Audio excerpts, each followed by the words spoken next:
반갑습니다. 이렇게 제가 작년 12월에 이리중앙교회 은퇴를 했고요. 지금은 경기도 화성에 있는 은혜동산교회 협동목사로 또 주말마다 어르신들을 섬기는 일들을 담당하고 있습니다.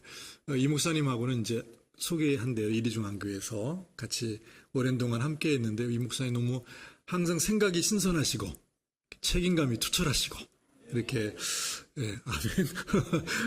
그리고 이제 우리 전사님들도 같이 따라왔잖아요. 굉장히 함께 우리 목사님이 교육을 총괄하는 그 직책을 맡아서 일을 하셨는데 전사님들과도 잘 협력해서 전체 교회를 잘 이끌어 주셔서 늘 감사한 마음이 있습니다. 오늘 사실 주일 강단을 허락하는 게 쉬운 일이 아닌데 이 목사님이 또 교회가 저에게 강단을 허락해 주셔서 너무 감사드리고요. 영광으로 여기겠습니다. 어쨌든지 함께 말씀을 통해서 큰 은혜를 나누기를 기대합니다. 여러분, 기독교 핵심 가치가 무엇일까요? 한 단어로 기독교의 가치를 말씀해 보세요 라고 묻는다면 뭐라고 답하시겠습니까? 사랑이죠. 사랑. 믿음과 소망과 사랑. 이 세 가지는 항상 있어야 되는데 그 중에 제일은 사랑이라. 예. 주님 우리에게 그 사랑을 주문하셨죠. 그것이 바로 하나님 사랑과 이웃 사랑.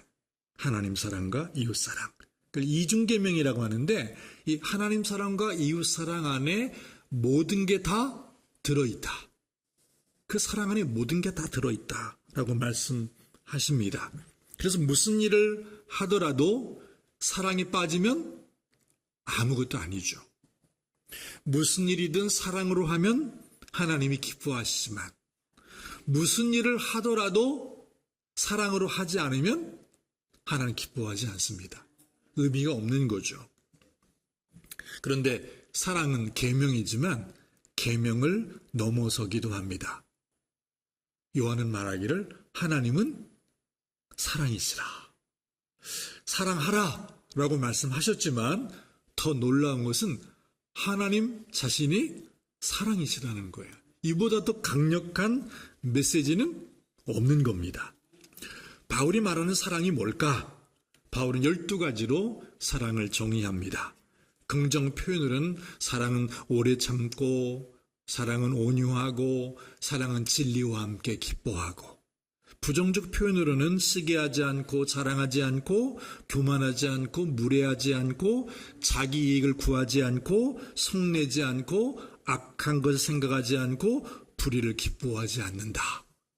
3가지와 8가지를 합하니까 12가지. 예. 그런데 이 12가지 사랑은 인간의 본성을 거스릅니다. 그러니까 하나님 말씀하신 이 사랑이 우리 안에 있지 않다는 겁니다. 우리 안에 있는 사랑이 아니에요. 우리 안에 있는 사랑이면은 익숙한 사랑이겠지만 우리 안에 있지 않는 사랑이기 때문에 매우 낯선 사랑입니다. 아니 이런 사랑이 있다고? 낯선데 처음인데 하는 느낌을 갖게 되는 겁니다. 근데 이 사랑이 낭만적이지가 않아요. 사실 기독교만큼 인간을 불쾌하게 하고 불편하게 하고 반감을 갖게 하는 게 없습니다. 이 사랑이 실현된다면 많은 사람을 얻을 수 없고 대가와 이득도 얻을 수가 없습니다. 혼란이 발생합니다. 많은 사람을 얻으려면 이 사랑 말고 딴 사랑을 이야기해야 됩니다. 선포된 사랑은 대중의 구미에 맞지 않아요. 사람들에게 매혹을 주지도 못합니다.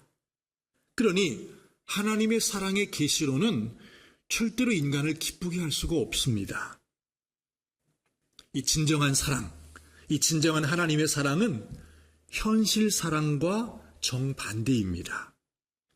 세상이 추구하는 사랑과 하나님이 부탁하신 사랑은 전혀 비슷하지가 않습니다. 너무 낯선 거예요. 12가지 사랑은 개념이라기보다는 삶의 방식입니다. 사랑하라 한 말은 익숙한 삶이 아닌 낯선 방식의 삶을 살아내라 하는 주님의 명령인 겁니다. 그런데 이 12가지의 사랑을 바울은 4가지로 요약합니다. 그 4가지가 바로 오늘 읽은 말씀입니다.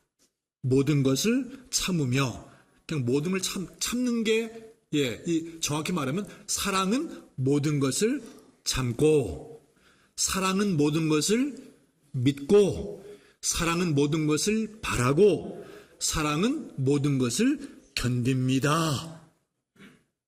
이게 바울이 말하는 낯선 사랑의 본질입니다. 맞아요. 사랑은 참고, 믿고, 바라고, 견디는 것.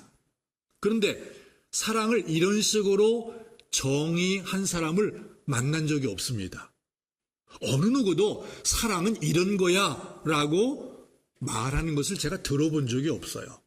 아니, 사랑이 이런 거라고? 굉장히 낯선 겁니다. 왜 사랑은 믿음이고, 왜 사랑은 소망이고, 왜 사랑은 인내일까? 여러분, 자유는 대상을 향한 선택입니다. 그 사랑은 대상이 필요해요. 사랑하려면 누군가를 만나야 됩니다. 가정과 교회 공동체를 주신 것은 사랑을 알고, 사랑을 훈련받고, 사랑을 실천하라고 가정을 주시고 교회를 주셨습니다. 그 사랑을 지금 여기서 하는 거예요. 삶이라는 게 뭐죠? 인생이라는 게 뭡니까? 삶이라는 게 뭡니까? 지금 여기서 하는 거예요. 지금 여기서. 사랑의 공간은 여기고, 사랑의 시간은 지금입니다. 사랑은 지금 하는 거지 옛날이나 미래가 하는 일이 아니에요. 사랑은 지금 하는 거고, 사랑 어디서 합니까? 여기서 하는 겁니다. 사랑은 지금 여기서 하는 겁니다. 지금 여기서. 하나님 우리를 사랑하신다라고 하면은 계속 하늘에만 계시면 안 됩니다. 초월적 위치에서는 사랑할 수가 없어요. 멀리서는 사랑할 수가 없어요. 그래서 사랑하려면 내려오셔야 됐었어요. 사랑하려면 우리를 만나야 하고, 사랑하려면 우리와 눈을 마주쳐야 되고, 사랑하려면 말을 해야만 합니다. 그거 하지 않으면 사랑할 수가 없는 거예요. 제가 아내하고 사랑할 때가 좀 기억이 나는데요. 그냥 아내가 다니는 회사에 퇴근 시간에 맞춰서 달려가서 만나고 늦게까지 말하고 이야기하다가 막차 전철 타고 집에 가고 있던 기억이 있습니다. 뭐 되게 기분이 좋죠. 그런데 사랑은 이렇게 기분 좋은 감정만 있는 게 아니에요. 사랑은요, 위험합니다. 사랑이 어떻다고요? 사랑은 아주 위험해요. 사랑은 전혀 안전하지가 않습니다. 왜? 사랑이 안전하지 않은 이유는 사랑은 자유를 전제로 하기 때문입니다.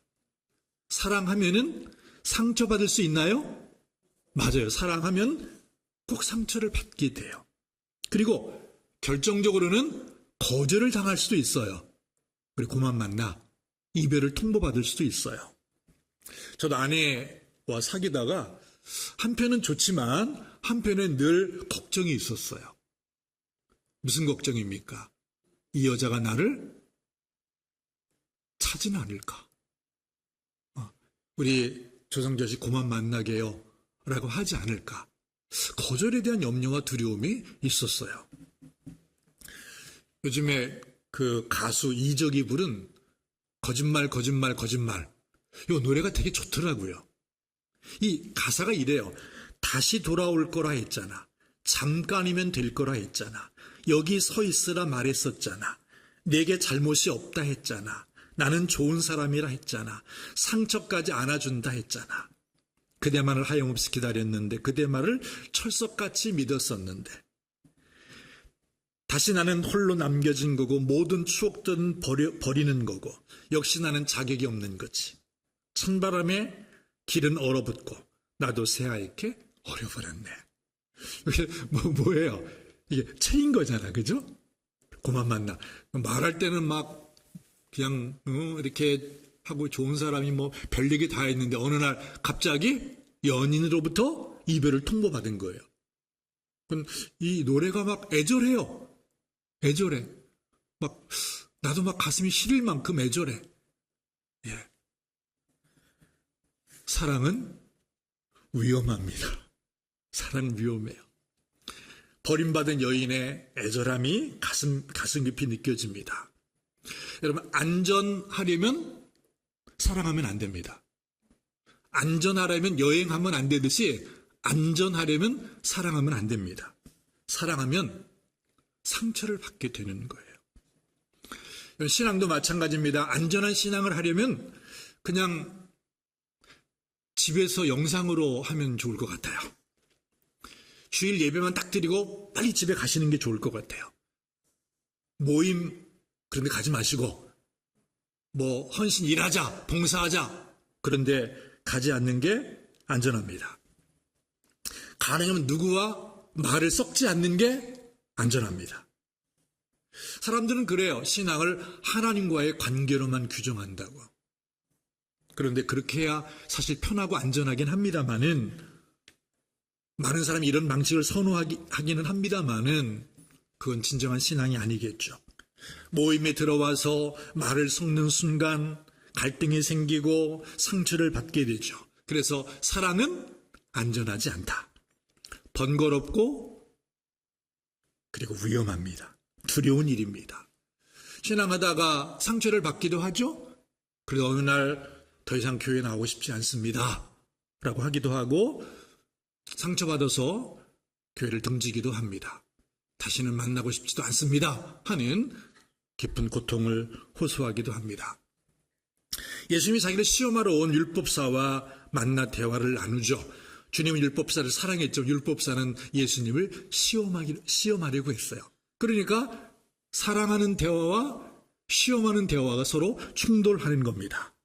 주님은 율법사와 대화하면서 답을 주지 않았습니다. 계속 생각할 수 있도록 질문을 던집니다. 질문을.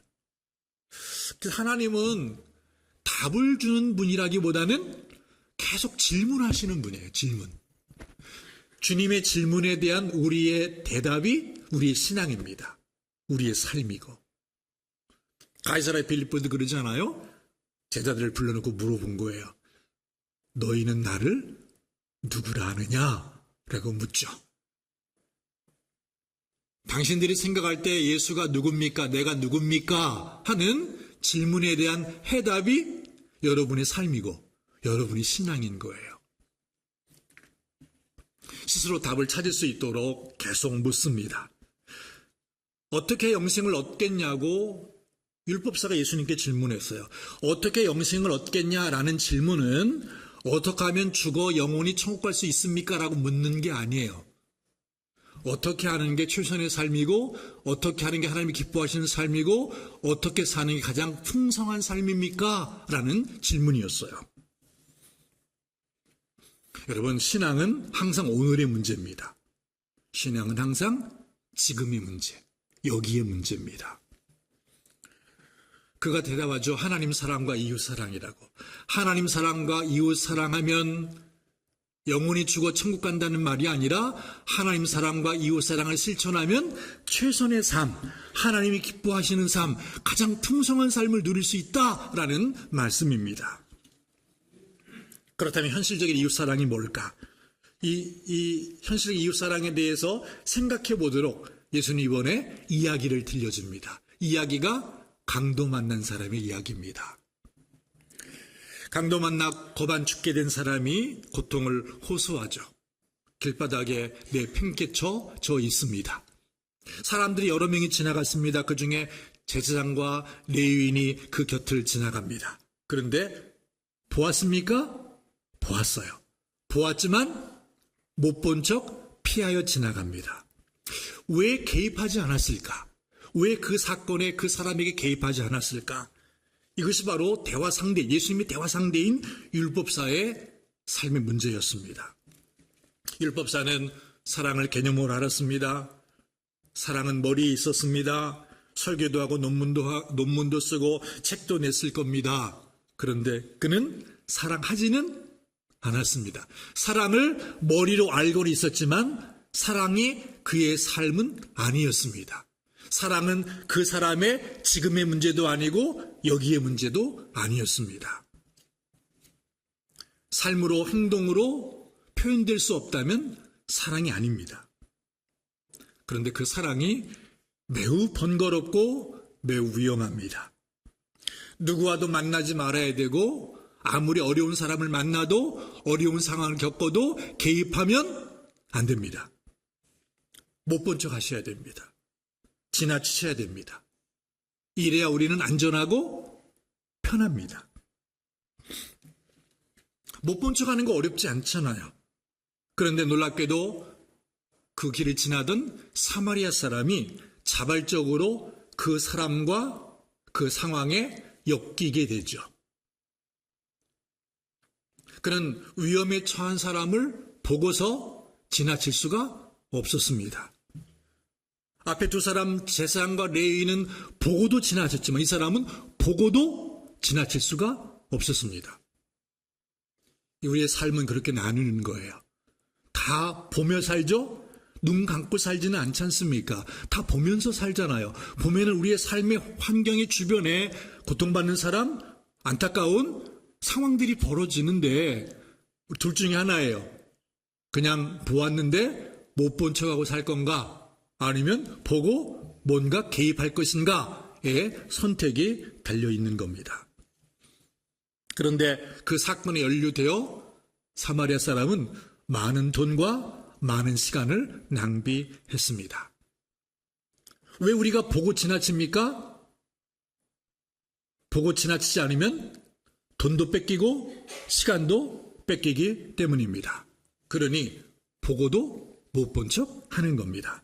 그래야 안전한 삶, 편안한 삶 살 수가 있습니다. 이게 보통 우리가 살아가는 현명한 삶의 방식입니다. 교회 바깥 사람도 그렇게 살기를 원하고 때로는 교회 안의 분들도 그렇게 살고 싶어 합니다. 그래야 마음이 편하니까. 이야기를 마치면 주님은 그에게 다시 질문하죠. 내 생각에는, 율법사에게 묻는 거예요. 내 생각에는 이 세 사람 중에, 사람 누구죠? 제사장, 레위인, 사마리아 사람. 이 세 사람 중에서 누가 강도 만난 자의 이웃이 되겠는가? 여러분 가만히 생각해 보면 예수님의 이야기는 굉장히 놀라운 지점이 있습니다. 그것은 은혜를 베푼 시혜자의 관점이 아니라 은혜를 받은 수혜자의 관점에서, 고통받는 사람의 관점에서 생각을 한 겁니다. 여러분 우리가 누군가를 도울 때 내 입장에 돕는 사람이 되게 많아요. 내 입장에서. 내 입장에 돕는 게 아니라 고통받는 사람 입장에서 뭔가 우리가 도와야 되는데 좀 관점이 다른 거잖아요. 주님은 고통받는 사람의 관점에서 누가 이 사람의 이웃이 될 수 있겠습니까를 묻는 겁니다. 이 고통받는 사람, 우리가 늘 보며 살아가는 이 고통받는 사람, 이 고통받는 상황 속에서 누가 이웃이 되어줄 수 있겠습니까? 라고 묻는 거예요. 그 물음은 지금 우리에게도 유효한 겁니다. 누가 이 고통받는 사람의 이웃이 되어줄 수 있겠습니까? 오늘 이 이야기 속에서는 누가 고통받는 사람의 이웃입니까? 라고 묻는 거죠. 답합니다. 어떻게 답하는 게 맞을까요? 답은 사지선다가 아니라 삼지선다였어요. 1번은 제사장, 2번은 레위인, 3번은 사마리아 사람. 그런데 이 사람이 뭐라고 말합니까? 사마리아 사람이라고 답하기가 싫었습니다. 그래서 이렇게 말하죠. 자비를 베푼 자입니다. 유대인과 사마리아는 적대 관계에 있잖아요. 예수님은 하필이면 많은 사람 중에서 이 선한 역할을 한 사람을 사마리아 사람이 말했을까? 별로 기분이 안 좋았어요. 사마리아 사람이 말하지 않고 자비를 베푼 자라고 말합니다. 주님이 그에게 다시 말하죠. 가서 너도 이와 같이 하라고. 무슨 말입니까? 가서 너도 고통받는 사람의 이웃이 되어주라고. 그게 최선의 삶이고 하나님이 기뻐하시는 삶이고 가장 풍성한 인생이라고 말하고 있는 겁니다. 문제는 알의 문제가 아니라 삶의 문제입니다. 우리가 그런 삶을 살아내고 있는가, 살아내지 못하고 있는가.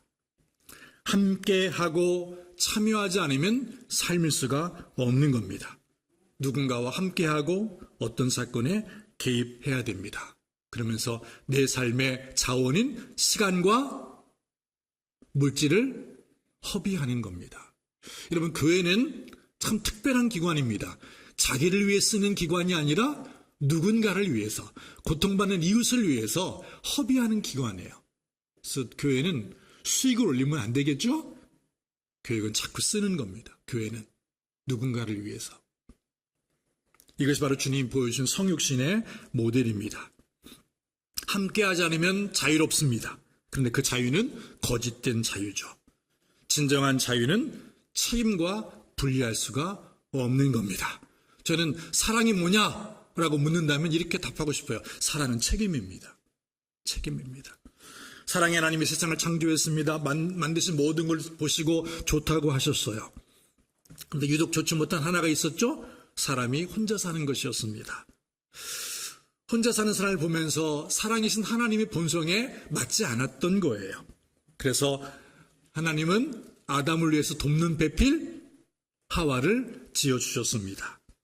그런데 사랑하라고 주신 선물인 하와가 문제의 원인이 됩니다. 하와가 없었더라면 아담이 죄를 짓지 않았을 텐데. 여러분, 사랑은 자유를 전제로 한 위험한 선택입니다. 하나님 아담에게 하와를 주지 않았더라면, 하나님이 선악과도 주지 않았더라면 문제가 없을 텐데 하나님이 문제의 원인을 제공한 것처럼 보입니다. 자유가 전제된 사랑은 위험합니다. 근데 왜 하나님이 아담에게 하와도 주시고 선악과도 주었을까? 사랑하기 때문이죠. 사랑하기 때문입니다. 하나님 인간을 자유하는 존재로 만드셨어요. 자유하는 존재로 만들었다는 이야기는 로봇과 같은 노예로 만들지 않았다는 겁니다. 우리는 노예가 아니라 우리는 자유인입니다.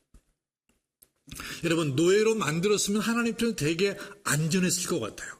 하나님 편에서 좀 고생을 안 하셨을 것 같아요. 그런데 거짓된 종교는 안전하지만 참된 신앙은 안전하지 않습니다. 사랑의 자유를 전제한다는 게 무슨 말일까요? 많은 부모들이 자녀를 사랑하는데 바른 방식으로 자녀를 사랑하지 못하는 경우가 되게 많습니다. 무슨 뜻입니까? 부모가 자녀의 자유를 박탈할 때가 많아요. 너는 내가 하라는 대로만 해. 내가 다 해줄 테니까 너는 공부만 해. 이거는 아동학대입니다. 폭력입니다. 폭력. 이렇게 하는 게 편할 수 있죠. 자녀가 부모가 시키는 대로만 하면은 편하지 않겠습니까, 부모가? 만약에 자녀에게 자유를 준다면, 선택의 권리를 준다면 편하지가 않은 거예요.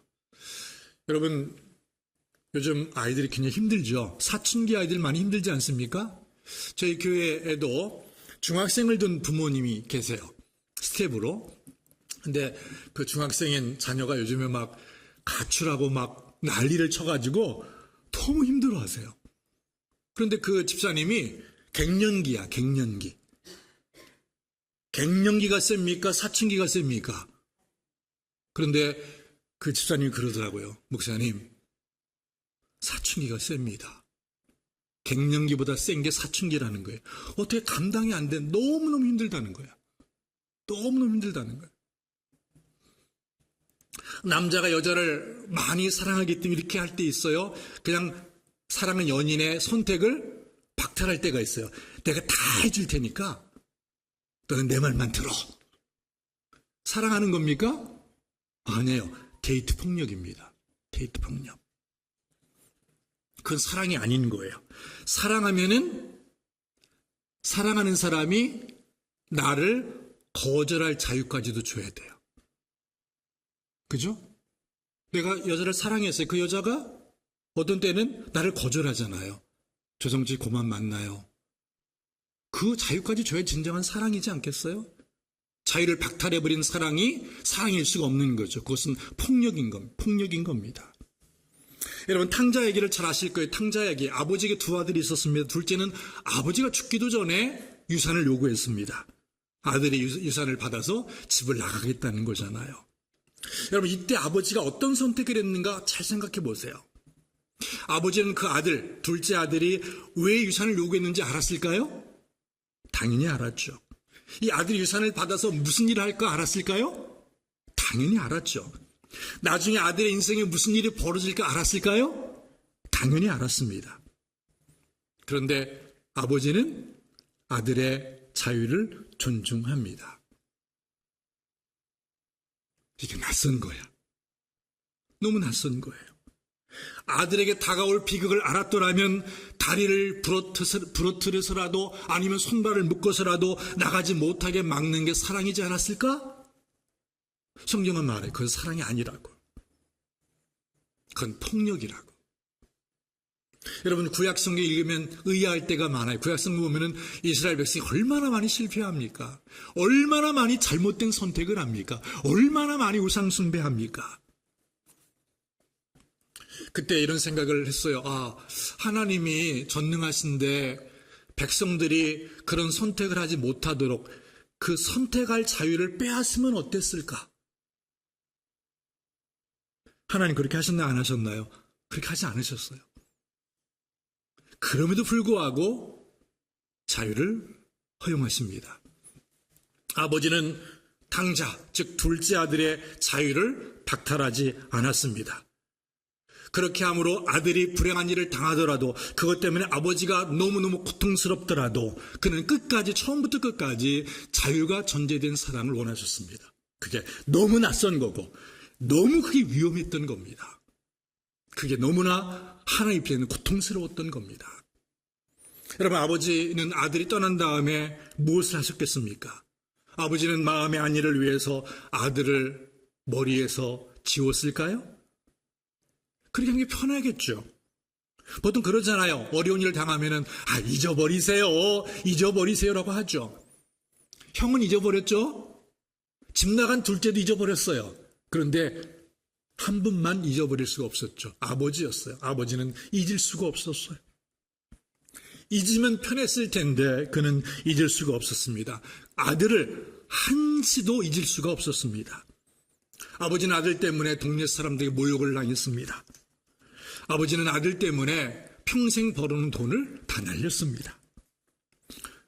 밤마다 잠을 설쳤습니다. 매일 버스 정류장에 나가셔서 언제 올지도 모를 아들을 기다리셨습니다. 그런데 그 모습을 둘째 형인 첫째 아들이 너무 보기 싫었어요. 아버지가 도대체 왜 저러는지 이해할 수가 없었어요.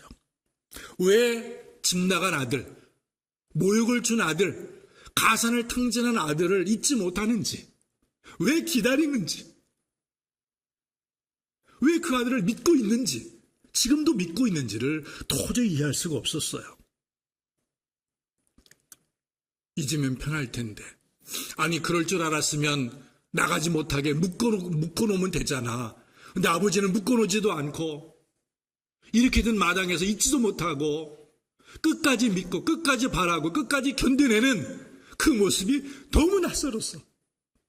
왜 그러는지 첫째는 아버지의 모습을 이해할 수 없었어요. 그게 바로 낯선 사랑입니다. 낯선 사랑. 아버지는 집 나간 아들이 언젠가는 뉘우치고 돌아올 것을 의심하지 않았습니다. 끝까지 믿었습니다. 여러분, 사랑은 이처럼 끝까지 믿어주는 겁니다. 사랑은 이처럼 끝까지 기다려주는 겁니다. 사랑은 끝까지 인내하는 겁니다. 이게 사랑의 본질이고 이게 낯선 사랑인 겁니다. 그런데 사랑의 자유가 전되지 않으면 이런 고생을 할 필요가 없는 거죠. 사랑이 전제되지 않는다면 모든 걸 참고 믿고 바라고 견딜 필요가 없는 겁니다. 그런데 주님은 이걸 원하셨습니다. 우리에게 이 사랑을 보여주셨습니다. 탕자 같은 우리를 위해서 그 인생에 개입하시고 엉망진창의 삶을 살고 비루한 인생 위에 오셔서 끝까지 버리지 않고 떠나지 않고 함께 하시면서 그 고통을 감내하셨습니다. 우리가 믿음의 대상입니까? 우리가 인내의 대상입니까? 우리가 소망의 대상이 될 수 있습니까? 그렇지 못해요. 그럼에도 불구하고 우리는 주님이 우리를 끝까지 믿어주십니다. 끝까지 기다려주십니다. 끝까지 인내하십니다. 끝까지 자신의 소망을 접지 않습니다. 그게 사람 보기에는 너무나 누추하고 너무나 이상하고 너무나 이해할 수 없어도 주님은 그 사랑을 우리에게 베풀고 계십니다. 주님이 우리를 사랑하신 그 사랑의 상처가 십자가입니다. 십자가를 통해서 주님이 얼마나 우리를 믿으셨는지, 얼마나 우리를 기다리셨는지, 얼마나 우리를 참으셨는지,